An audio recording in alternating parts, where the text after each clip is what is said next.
The conclusion of the American Civil War represented a pivotal moment in the history of the United States. While the North emerged triumphant, the South was devastated, leaving its populace profoundly divided. For the former Confederate soldiers, the loss necessitated confronting a new reality. Their lifestyle and their cause were irrevocably lost. Some opted to adjust to the new conditions, while others held on to the past or even chose to emigrate. We will explore the fate of Confederates following the American Civil War.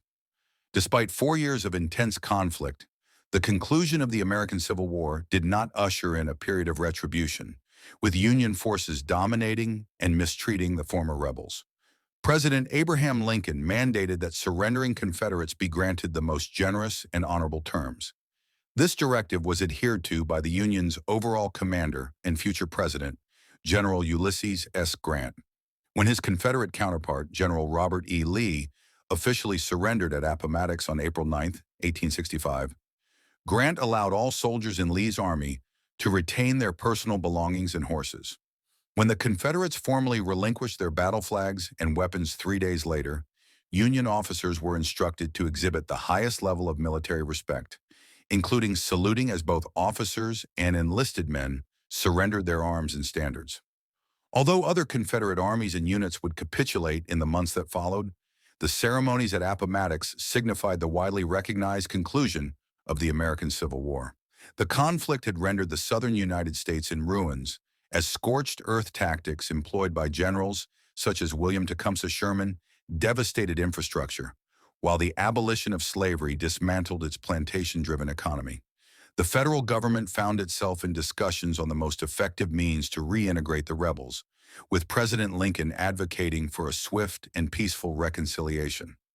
Lincoln suggested a general amnesty for anyone who had supported the Confederate cause, proposing that Southern states be readmitted under the governance of Southern whites. Once 10% of a state's voters pledged an oath of allegiance to the United States, that state would be allowed to rejoin the Union and could restore its government and internal systems. This proposal was categorically rejected by the radical Republicans, a faction within Lincoln's party that aimed to penalize the South for slavery, insurrection, or both.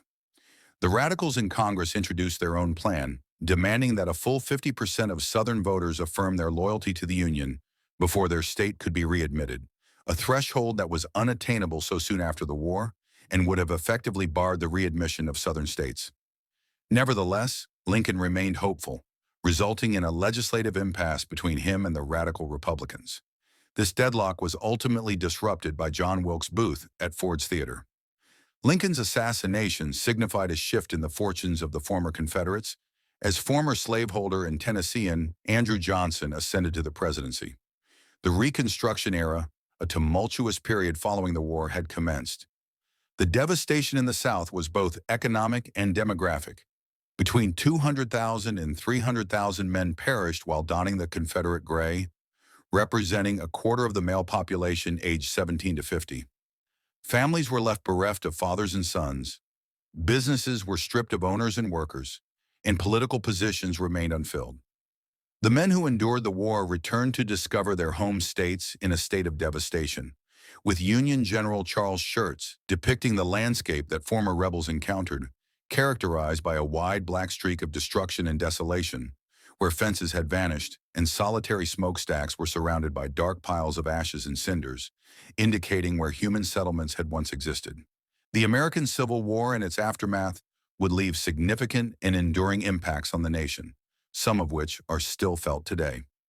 We extend our gratitude to the sponsor of today's video, War and Peace Civil War, the ultimate strategy game set during the American Civil War period, which allows you to alter the course of history. Engage your friends in epic real-time multiplayer battles, form alliances with other players, and collaborate to dominate the battlefield. Employ clever strategies to outwit your adversaries and demonstrate your tactical skills by leading your forces to victory using a variety of powerful units and tactics, ranging from cavalry charges to artillery bombardments. War and Peace provides countless hours of enjoyment and excitement for both novice players and experienced strategists, featuring addictive gameplay, impressive graphics, and a community of players eager to take on the challenge. Step into the role of an American Civil War general today and support our channel by downloading War and Peace: Civil War for free through the link in the description below. This extensive black streak was accompanied by impoverished refugees, numerous former slave owners, ordinary Southern citizens, and newly liberated slaves who were left to face the physical and economic devastation. A staggering two-thirds of the South's wealth had been depleted by the Civil War, rendering what was once a center of agricultural industry incapable of even sustaining its population. South Carolina, the state where the war arguably began, was compelled to sell bonds worth $300,000, equivalent to $5.5 million in today's currency, merely to purchase corn to feed its starving populace. The Treasury Department took minimal action to alleviate the situation, as Treasury agents moved into the South to confiscate abandoned property, which included the last significant resource of the South: cotton. Treasury agents declared that this cotton was to be confiscated as war reparations. However, the individuals overseeing these transactions were far from trustworthy. A system developed whereby Southern cotton owners could evade the seizure of their stocks by asserting that they had never been disloyal to the United States. Nevertheless, these arrangements frequently involved collusion between affluent Southerners and Treasury agents. Consequently, a portion of the cotton that was not seized would be sold by the agents for their personal gain. While most individuals returned to struggle for survival on their devastated land, not everyone was willing to accept the new social order in the South or risk persecution for their involvement in the war. Several Confederate politicians sought refuge in Europe, including Secretary of State Judah P. Benjamin and Secretary of War John C. Breckinridge, who found asylum in Britain before passing away in Paris and returning home under a pardon, respectively. Confederate President Jefferson Davis attempted a similar escape, but was apprehended by federal cavalry. The rank-and-file Confederates looked even further south, with many choosing to settle in Mexico. These individuals believed that the United States would eventually clash with Mexico again, allowing them to march against the Yankees once more. However, Mexico was a nation that had abolished slavery, an institution that many ex-Confederates still cherished. Fortunately for them, the Empire of Brazil shared similar sentiments. Recognizing a new economic opportunity for his expansive nation, Brazilian Emperor Dom Pedro II extended offers of inexpensive farmland and refuge to any Confederates willing to settle in Brazil, aiming to utilize Southern expertise in cotton farming alongside local slave labor. 20,000 Confederates accepted Pedro's invitation, leading to the establishment of the town of Americana, located approximately 260 miles from Sao Paulo. The immigrants found Brazil appealing, with one settler reflecting, "The war-worn soldier, the bereaved parent, the oppressed patriot, the homeless and despoiled can find refuge from the trials which beset them, in a home not haunted by the eternal remembrance of harrowing scenes of sorrow and death." The residents of Americana continued to honor Confederate Memorial Days and displayed a deep respect for 19th century Southern culture.